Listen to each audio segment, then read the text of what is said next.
दोस्तों, जैसा कि आप जानते हैं कि पैसा बहुत कुछ होता है, पर अगर रियलिटी में देखें तो पैसा बहुत कुछ नहीं बल्कि पैसा ही सब कुछ होता है। और अगर आप पैसे वाले नहीं हैं तो आपकी एजुकेशन, आपकी नॉलेज, आपका बिहेवियर, सबकी वैल्यू लोगों की नजरों में जीरो हो जाती है। जबकि अगर आप बहुत पैसे वाले हैं तो फिर चाहे आप बिल्कुल भी पढ़े लिखे ना हो, सभी लोग आपकी रिस्पेक्ट करेंगे। मेरी अगर इस बात से आप सहमत हो तो कमेंट में यस लिखिए। आइए इसे एक स्टोरी से समझते हैं। 3 दोस्त होते हैं, प्रेम, राज और करण। प्रेम रिच फैमिली से बिलोंग करता था। उसके फादर एक बिजनेसमैन थे, पर पढ़ाई में वो एक एवरेज स्टूडेंट था। और राज अपर मिडिल क्लास फैमिली से बिलोंग करता था और उसके फादर अकाउंटेंट की जॉब करते थे, पर पढ़ाई में वो एक ब्रिलियंट स्टूडेंट था। उसके फादर का यही सपना था कि उसकी भी बड़ी कंपनी में एक जॉब हो। वो राज से यही कहते थे कि 60 की उम्र तक जॉब करो, इतनी मेहनत करो कि रिटायरमेंट के बाद आराम से लाइफ एंजॉय कर सको। वहीं करण एक लोअर क्लास फैमिली से बिलोंग करता था। उसके फादर एक सिक्योरिटी गार्ड थे। उसकी मम्मी टेलरिंग का काम करती थी, इसलिए वो कॉलेज के साथ साथ ट्यूशन भी पढ़ाता था और फ्रीलांस जॉब भी करता था। इन सब की वजह से कॉलेज खत्म होने के बाद प्रेम की 50,000 सैलरी की प्लेसमेंट होती है। राज जो कि ब्रिलियंट स्टूडेंट था, उसे 1 लाख की प्लेसमेंट मिली। करण को कॉलेज की तरफ से कोई प्लेसमेंट नहीं मिली, इसलिए उसने खुद से ही 25,000 की MNC कंपनी में जॉब पकड़ ली। इसके बाद तीनों अपनी अपनी लाइफ में बिजी हो गए। 15 साल बाद तीनों ने मिलने का प्लान बनाया और वो बहुत खुश थे कि इतने सालों बाद मिलेंगे। प्रेम और राज दोनों ही महंगी महंगी कार में मिलने आए, पर करण को आने में थोड़ी देर हो गई। प्रेम और राज वही बातें करते करते करण का इंतजार करने लगे। पर हैरानी की बात ये थी कि राज, जिसकी सैलरी सबसे ज्यादा थी, वही सबसे ज्यादा एजेड लग रहा था। बातों बातों में उसने बताया कि वह जॉब करते करते बोर हो चुका है, लेकिन इतनी लायबिलिटीज है जैसे होम लोन, कार लोन, बाकी चीजों की EMIs, इसलिए वो चाहकर भी जॉब नहीं छोड़ पा रहा था। वहीं प्रेम एक अच्छी और स्मूथ लाइफ जी रहा था। उसने बताया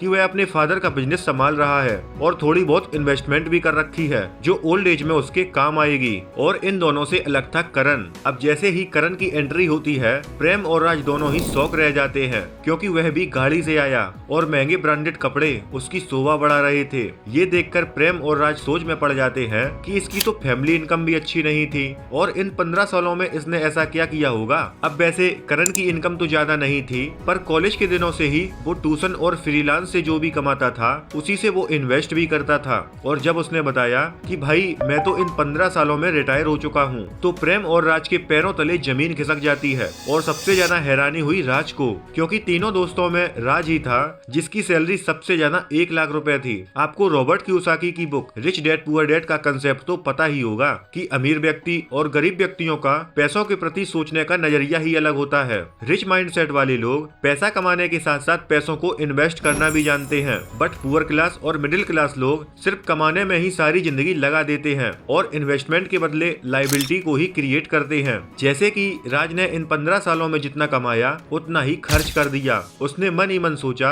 कि इन तीनों में सबसे ज्यादा मैं ही कमा रहा हूँ, फिर भी मैं इन 15 सालों में कुछ बचा क्यों नहीं पाया। इस पर राज ने करण को पूछ ही लिया कि भाई आखिरकार तूने ऐसा क्या कर लिया कि मात्र 15 साल के अंदर अंदर तू रिटायर हो रहा है। तेरी तो सैलरी भी हम दोनों से कम थी। इस पर करण ने जवाब दिया कि भले ही मेरी सैलरी तुम दोनों से कम थी, पर मैं कॉलेज के दिनों से ही इन्वेस्ट कर रहा था, जिसकी वजह से आज मेरी इनकम से भी ज्यादा मेरी इन्वेस्टमेंट है। इसलिए अगर मैं आज नौकरी छोड़ भी दूं तो भी मैं और मेरी फैमिली आराम से खा सकते हैं, क्योंकि मैं वो चीजें अचीव कर चुका हूँ जिसमें लोगों की पूरी जिंदगी लग जाती है, और वो है फाइनेंशियल फ्रीडम, वो भी फायर मेथड से। फायर यानी फाइनेंशियल इंडिपेंडेंस, रिटायर अर्ली। ये एक ऐसा मेथड है जिसमें आप लाइफ के कुछ साल काम करके एक अच्छा खासा अमाउंट इन्वेस्ट करके अपने लिए फाइनेंशियल फ्रीडम अचीव करते हो। एक ऐसी फ्रीडम जिसमें अगर आप कुछ ना भी करो तो भी आपकी इन्वेस्टमेंट से हर महीने 20 से 30 हजार रुपए विड्रॉ भी करो तो भी आपका ये पैसा कभी खत्म नहीं होगा, और ये सिर्फ पॉसिबल है कंपाउंडिंग से। इस पर राज ने पूछा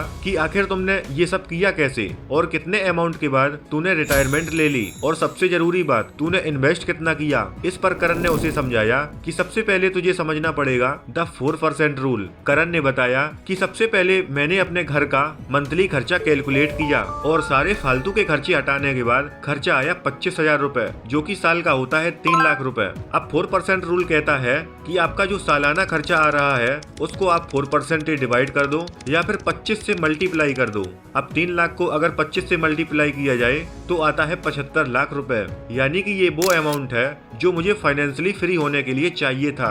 अब मुझे पता था कि नॉर्मल सैलरी से मैं ये अमाउंट कभी अचीव नहीं कर पाऊंगा, इसलिए मैंने जॉब के साथ साथ फ्रीलांसिंग की, बच्चों को कोचिंग पढ़ाई। ऐसे करते करते 5 सालों के अंदर अंदर मेरे पास 10 लाख रुपए सेव हो गए थे, जिसको मैंने small, mid, large cap mutual fund में लमसम इन्वेस्ट किया, जहां से मुझे 16% तक का एनुअल रिटर्न आराम से मिल जाता है। और 15 साल बाद तुम देख ही सकते हो, मैंने जितना सोचा था मुझे उससे भी ज्यादा का रिटर्न मिला।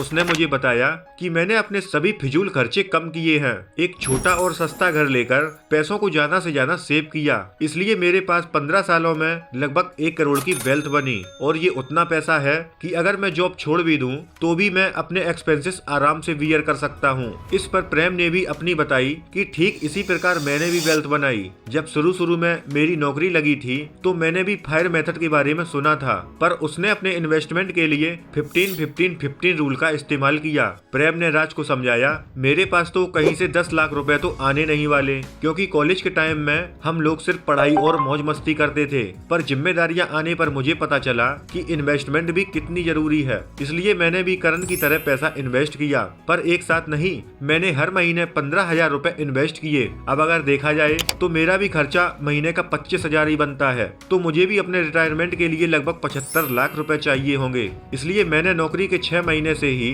हर महीने 15,000 रुपए इन्वेस्ट करना शुरू किया। और तुम यहाँ देख ही सकते हो, आज 15 साल बाद मेरा पोर्टफोलियो कितना हो चुका है, 92,45,000 रुपए, यानी कि जितना सोचा था उससे भी ज्यादा। और यही होता है पावर ऑफ कंपाउंडिंग, जिसको मैंने और करण ने अच्छे से समझ लिया। लेकिन राज, क्या तुमने कुछ इन्वेस्ट किया? तब राज ने एकदम से बताया कि भाई, मैंने तो जितना कमाया उतने ही लाइफ के मजे लिए, क्योंकि वीकेंड पार्टी, बाहर का खाना, महंगी महंगी ट्रिप पर जाने से मेरे पास कुछ भी पैसा सेव नहीं हो पाया, और इसलिए मैं आज तक इन्वेस्टमेंट का सोच ही नहीं पाया।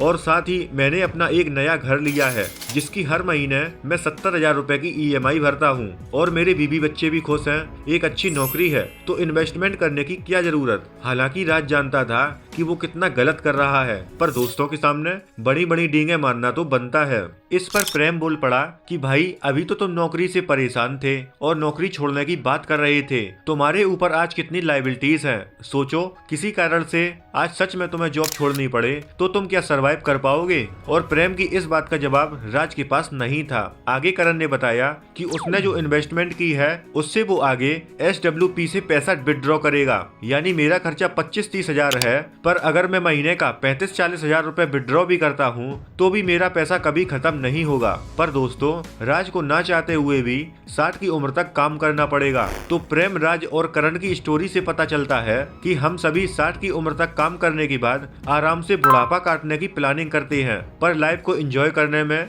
सारी लग्जरीज हासिल करने में हम अपने आप को इतने गहरे गड्ढे में ढकेल देते हैं जहाँ से सिर्फ फ्रस्ट्रेशन, वर्कलोड, टेंशन या फिजिकल या मेंटल स्ट्रेस सामने ही आता है। और यही टेंशन बुढ़ापे में हमें कई बीमारियों की तरफ ले जाती है। और फिर शुरू होता है मेडिकल एक्सपेंसेस का अनलिमिटेड खर्चा, जो हमारी सेविंग प्रोविडेंट फंड को खत्म कर देता है और सोचने पर मजबूर कर देता है कि जीवन में हमने कोई गलती तो नहीं की। लेकिन हम करण के एग्जाम्पल से समझ सकते हैं कि मिडिल क्लास रहकर कम सैलरी में भी पैसिव इनकम जनरेट कर सकते हैं और एक ऐसा नंबर अचीव कर सकते हैं जहां से आप बिना कुछ काम किए हर महीने 30 से 35 हजार रुपए विड्रॉ भी करें तो भी आपका पैसा कभी खत्म नहीं होगा। इसलिए कार लोन, होम लोन लेने से अच्छा है उतने ही पैसों की SIP करो और 15-20 सालों में अपनी और अपनी फैमिली की लाइफ सिक्योर करो। और SIP के लिए जरूरी नहीं है आप 15-20 हजार रुपए भी इन्वेस्ट करो, आप मिनिमम 500 या 1000 रुपए से छोटी शुरुआत भी कर सकते हो। मतलब अगर महीने का आप 1000 रुपए भी 25 साल तक इन्वेस्ट करोगे तो भी 15% के इंटरेस्ट से आपके पास 27.5 लाख का कॉर्पस जमा हो जाएगा। और यदि आप 35 साल तक इन्वेस्ट करते हो तो यही अमाउंट 1,14,00,000 रुपए हो जाएगा। यानी कंपाउंडिंग का ये फॉर्मूला आपकी पैसिव इनकम को इतनी तेजी से बढ़ाता है। और ये फाइनेंशियल फ्रीडम हम अपने बच्चों को उनके जन्म के साथ प्लान कर सकते हैं, यानी कि उनकी अपब्रिंगिंग में उन्हें महंगे गिफ्ट ना देकर उन्हें सिक्योर्ड लाइफ दे सकते हैं। 40 साल के प्लान के बाद जब आपका बेटा 40s में होगा और एक बड़ी पैसिव इनकम आपकी तरफ से मिलेगी तो वो कितना रिलैक्स होगा और वो भी उसी फाइनेंशियल प्लान को फॉलो करेगा और आपकी फ्यूचर जनरेशन को भी फाइनेंशियल फ्यूचर की ओर ले जाएगा। तो दोस्तों, आज के लिए इतना ही। और अगर दोस्तों वीडियो अच्छी लगी हो तो वीडियो को लाइक करें और चैनल को भी जरूर सब्सक्राइब करके सपोर्ट करें। मिलते हैं दोस्तों नेक्स्ट वीडियो में, तब तक के लिए जय हिंद, जय भारत।